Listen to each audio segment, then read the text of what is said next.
My boyfriend got jealous of my dog and tried to send her to heaven, but he failed and I discovered the truth, so now I'm sending this relationship to hell. Posted by you/as gay as the day Monday. My dog is a little piece of crap. I, 35F, love the booger, but my goodness. Last week, she got out of the backyard while I was busy cooking my boyfriend's dinner for his birthday. My boyfriend, Mike, 40M, let the dog out during this time and didn't stay outside with a digging prick. When I went to call her back in, she was nowhere to be found. I live in an active city on a busy road, so I was naturally worried about her, but my boyfriend said she should be fine, as we are well known in the neighborhood for our clockwork walks and someone would see her and bring her back. I went out to look for her anyway but couldn't find her. I didn't find her for 48 hours, and I was crying from the stress. She's been my dog for 7 years, and I know it sounds odd to some, but she's my girl, my bestie, and I love the heck out of her. I would sob, worrying she was injured or, worse, lying on the side of the road. My boyfriend said he tried to track the microchip, but for some reason, it wouldn't work. Her leash had a tag on it with her location, but he didn't put it on her because, as he explained, she was just going outside. I have a new neighbor, Josie, 30-ish F, and it turned out she had my dog. She found her, tagless, wandering around her yard 3 doors down from me. She didn't know her or me at all, so she took her to the local vet, who recognized my girl and called me. So my little troublemaker was returned to me. I was overjoyed and thanked Josie profusely, explaining how worried I'd been. My boyfriend audibly sighed from behind me and said, "Well, thank F that's over, she ruined my birthday with that stunt." When Josie saw him, she looked confused but didn't say anything until I walked her out. She told me, "You might not believe me, but he told me last night that you don't have pets." I was confused by this and kind of didn't believe her, but it nagged at me, so I checked our doorbell cam footage. And there it was, clear as day. While I was out looking for my dog, Josie showed him a photo and asked if he knew this dog, and he said no, that we don't have dogs, and even suggested calling animal control. I woke my boyfriend up, as he was asleep by this point on the couch, and questioned him about this. He denied it, saying Josie was just trying to stir up trouble. I have my dog back, so things should go back to normal now. Then he slipped in that he deserves a makeup day for his ruined birthday. When I told him about the footage, I saw him go very still, and then he admitted to it. He said my dog is old, she's 8, and he was trying to spare me, since she'll probably die soon. He claimed he wanted us to focus on the future, not the past, and said my dog represents my past. I told him this made 0 sense to me. He saw me practically fall apart worrying about my dog, and now I can't even trust he didn't have more to do with her disappearing.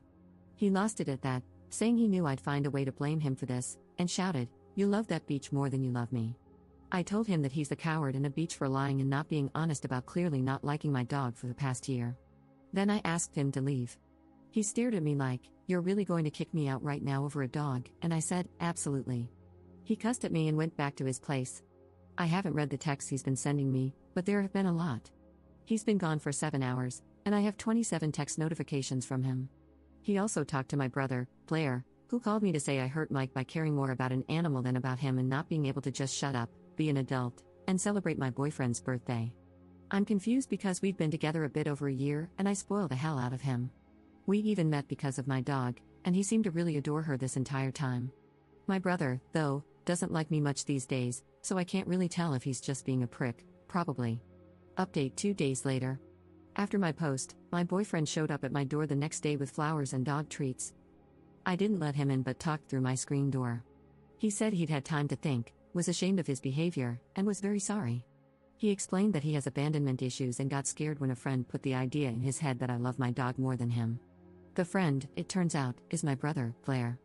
Blair and I used to be close, but I am bisexual and came out over 5 years ago, and he also came out, but as a hateful bigot.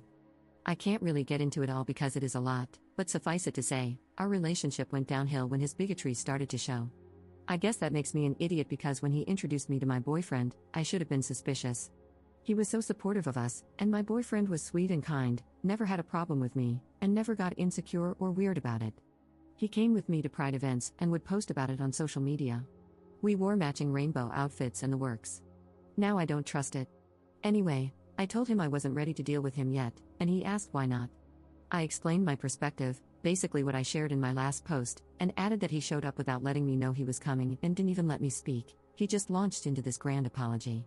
When I said I don't trust him right now, he started crying, the ugly, hysterical kind. He said this all stemmed from his mother leaving the family. From what I know, she walked out on him and his family when he was 13, and that I am his person, he loves me, and just lost his mind a little. It's one mistake, just one, I'm sorry. He kept saying it over and over, and maybe I'm a broken person, but I didn't feel anything in the moment. I watched him crying, apologizing, basically groveling, and I just wasn't having any of it. I told him we need to talk, but I wasn't ready to have that talk right now and needed space.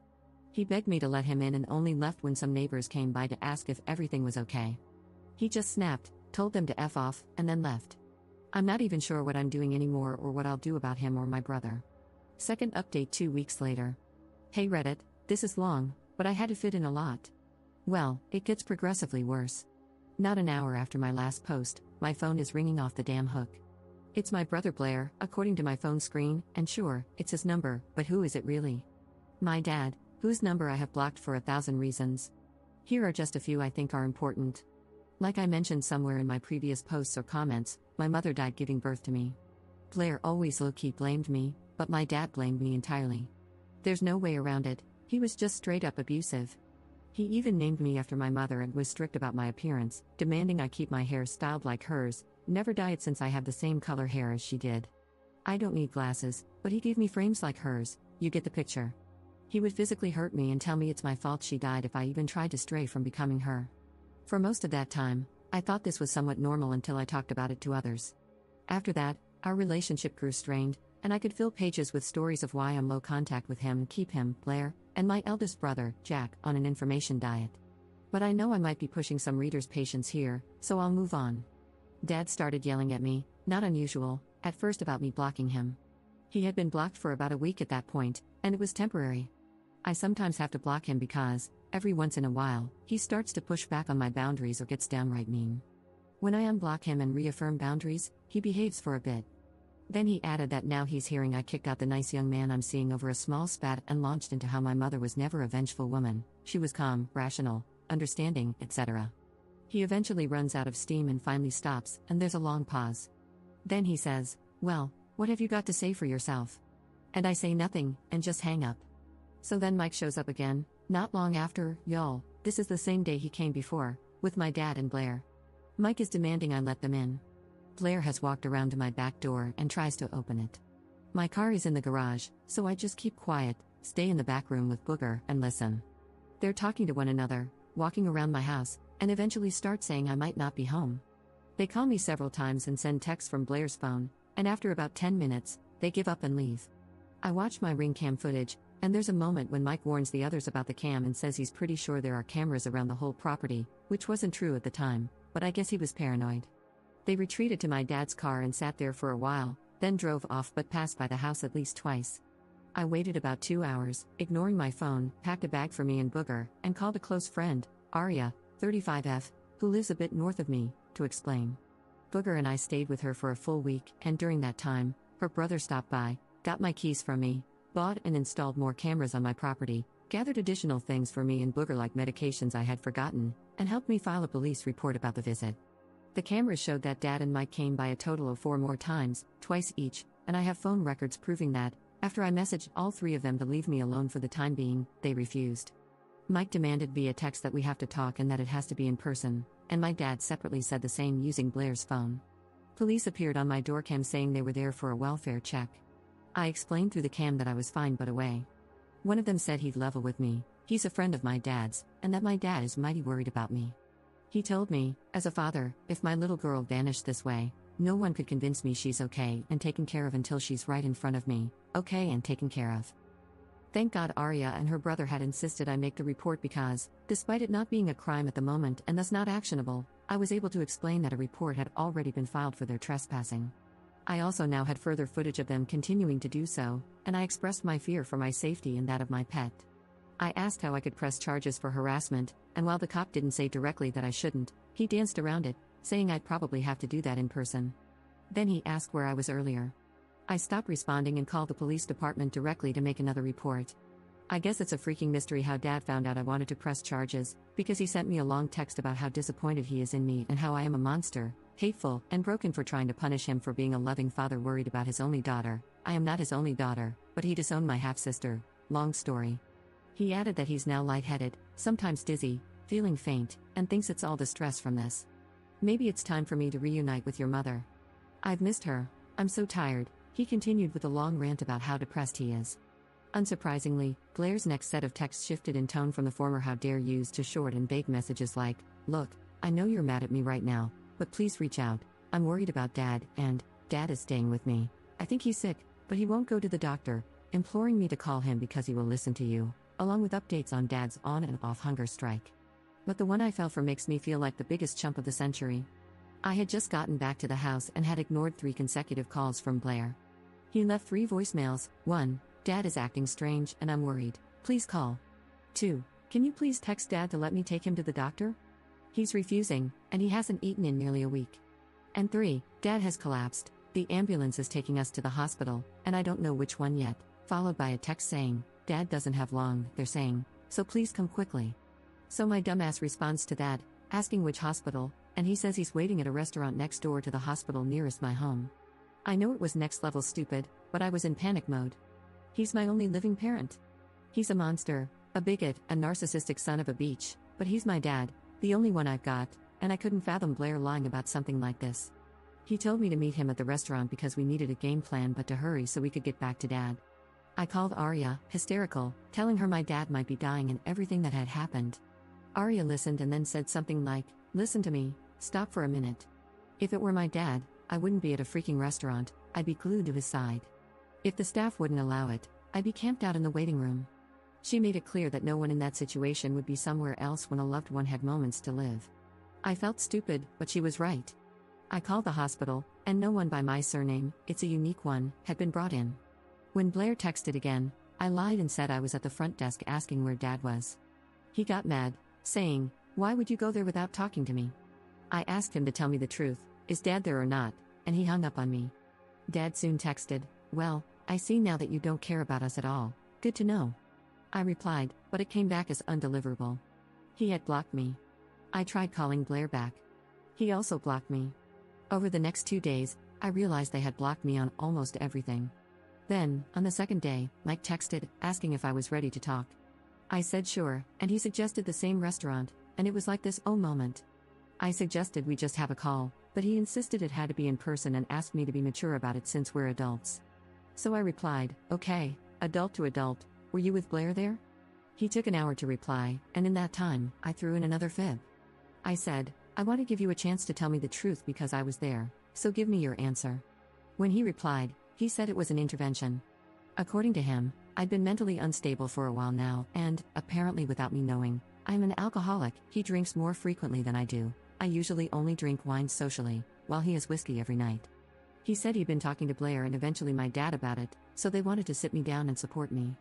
He then said he needed to move in full-time to help me through this and more. I didn't even argue with him.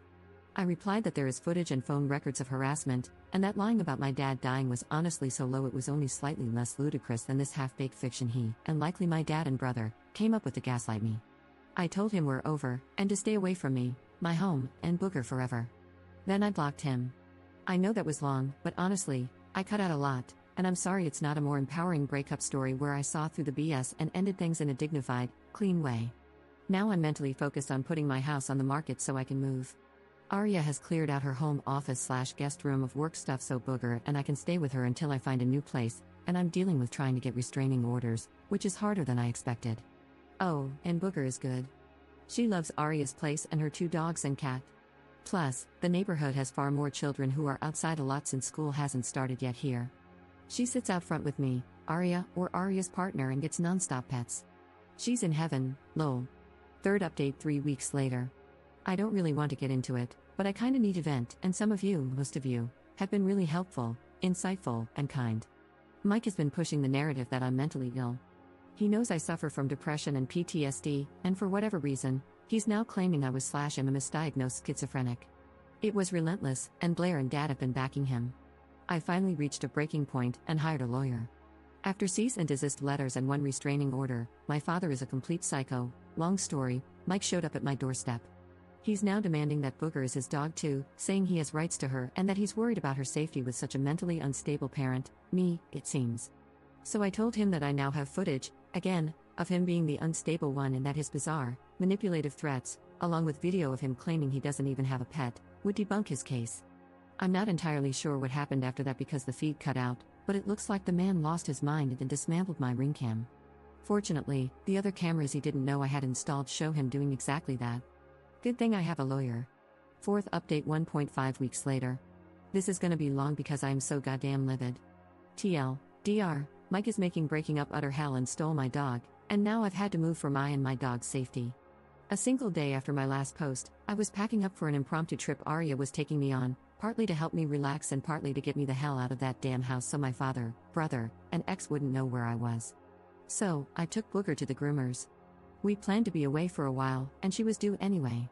I thought I was being a responsible dog mom. But I was an idiot because, so frazzled by everything else, I completely forgot to tell them that Mike isn't permitted to pick her up anymore. I ran errands while Booger got her spa treatments, and when I returned, I was told by the front desk that your husband picked her up. I swear to you, my voice just stopped existing. I couldn't breathe. I couldn't speak. I just crumpled to the ground and sobbed.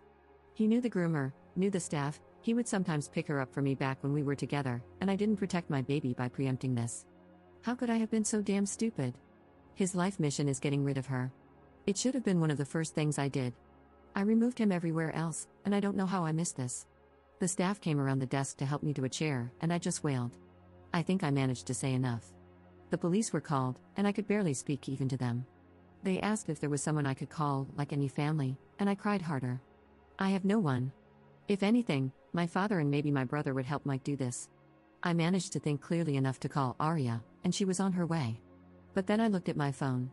He had texted me. That piece of crap actually texted me. Starting with "Hi baby," as if everything that happened up to now was absolutely non-existent. He said not to worry, that he is Booger, as he picked her up for you. He then added he was cooking us dinner at his place and that I could pick her up after dinner. He ended it with, "Love you," kissing emoji. It was so unfreaking believable, I could only just show the cops. One of them asked if they could look through my chat history, and I said yes, unlocked everything, and handed over the phone.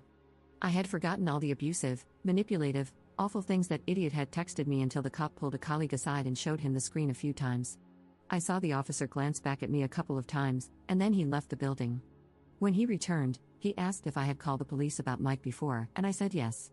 He went through all the times I'd called, and I confirmed each one and recounted some of it verbally.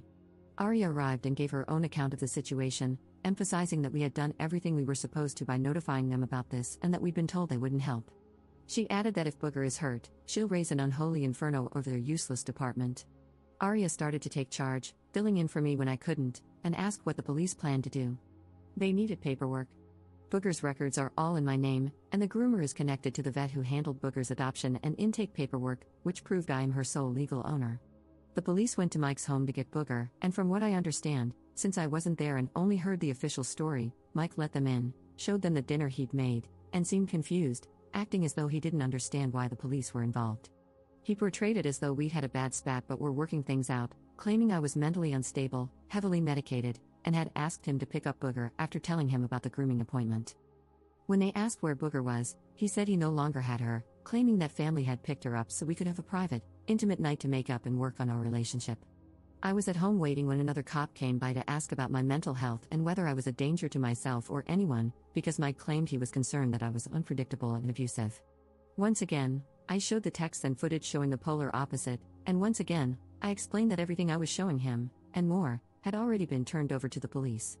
By now, I had reached my lawyer, who advised that I answer only questions directly related to this specific situation, getting my dog back, and nothing more. So, I kept quiet and simply provided the necessary information.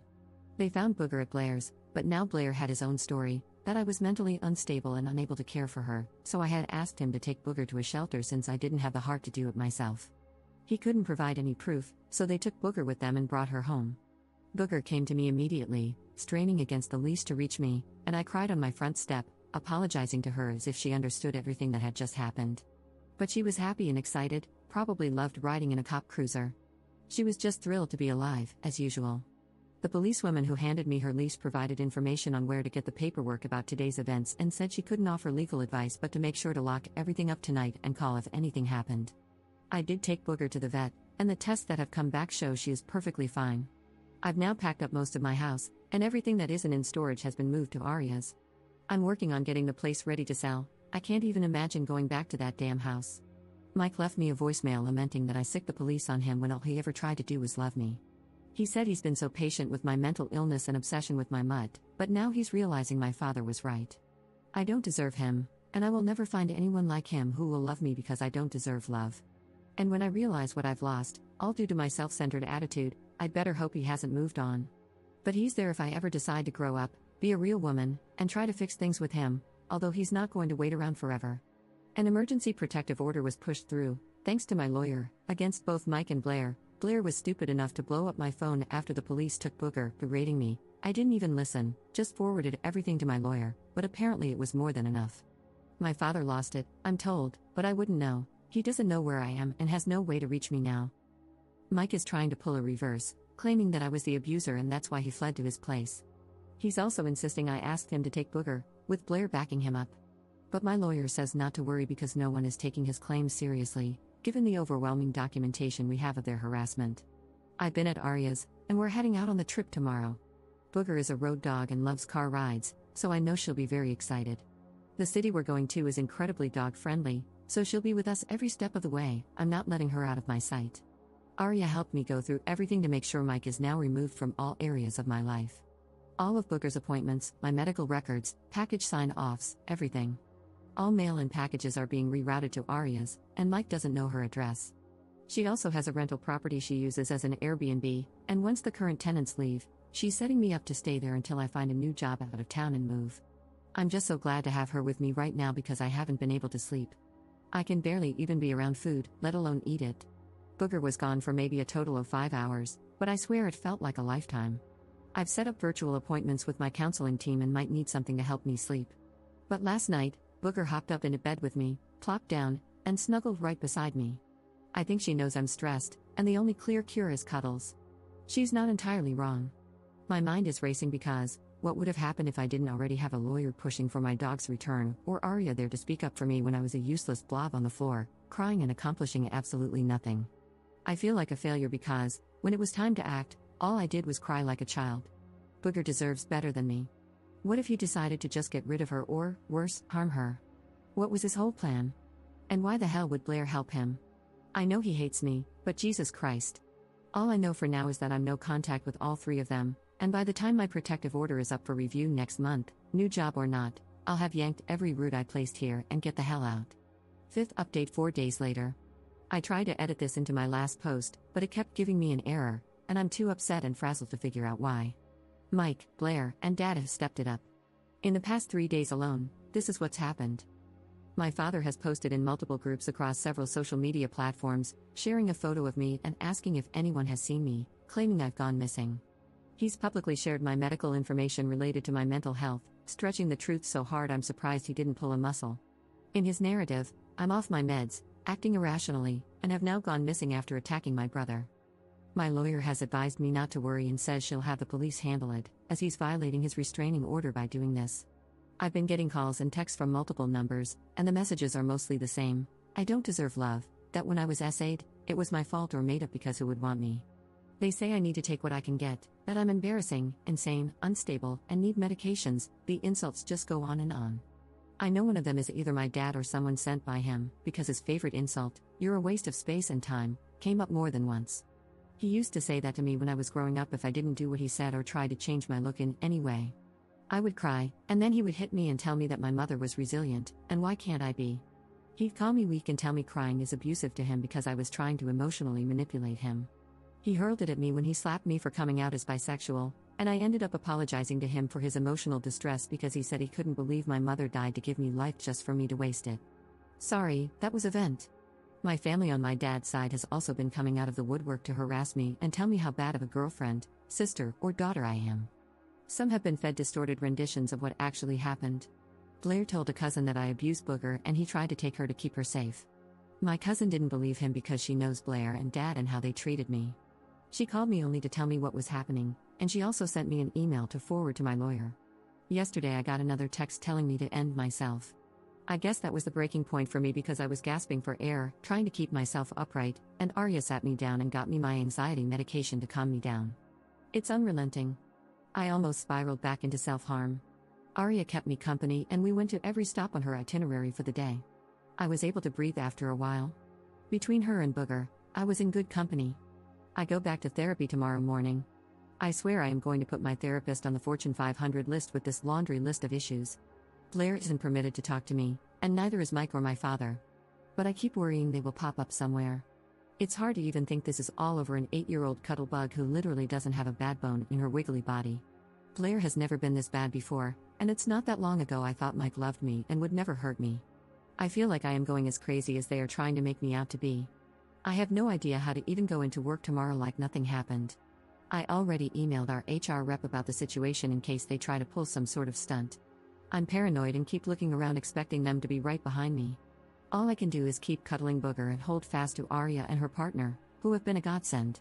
Good thing I didn't figure out how to add this to my last post, because now that it's written out, it's longer than I expected. Sorry.